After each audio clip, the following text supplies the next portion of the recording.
Heboh pernyataan Rizky Bilar sebut selingkuh hanya dilakukan orang murahan, tega KDRT Lesti Kejora. Kembali heboh pernyataan Rizky Bilar mengenai perselingkuhan jadi sorotan. Pasalnya, rumah tangga Rizky Bilar dan Lesti Kejora tengah heboh jadi perbincangan hangat lantaran diduga mengalami kekerasan dalam rumah tangga. Sampai pada akhirnya memicu emosi Bilar dan diduga melakukan kekerasan pada sang istri. Kendati demikian, pernyataan Rizky Bilar mengenai perselingkuhan yang hanya dilakukan oleh orang-orang murahan kembali disorot. Selingkuh itu murah, makanya dilakukan oleh orang murahan. Dalam cuplikan video yang beredar, Rizky Bilar menanggapi pernyataan soal selingkuh dalam hubungan. Kala itu, Rizky Bilar cukup pedas menjelaskan pikirannya soal perselingkuhan dan orang-orang yang selingkuh. Bahkan dalam video itu, Bilar menegaskan bahwa seseorang yang berselingkuh dianggapnya murahan.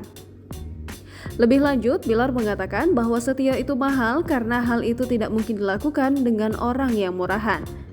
Video ini kembali viral setelah Rizky Bilar dilaporkan Lesti Kejora ke Polres Metro Jakarta Selatan karena melakukan KDRT.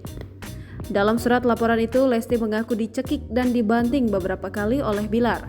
Sehingga Lesti meminta agar ia dipulangkan ke rumah keluarganya yang berada di Cianjur, Jawa Barat. Selanjutnya, Rizky Bilar sebagai terlapor merasa emosi dan berusaha mendorong sang istri ke kasur dan melakukan tindakan kekerasan. Kejadian tersebut pun dilakukan berulang-ulang oleh Rizky Bilar kepada Lesti Kejora saat itu. Kejadian tersebut pun dilanjutkan Rizky Bilar hingga Lesti Kejora mengalami luka lebam di beberapa bagian tubuh.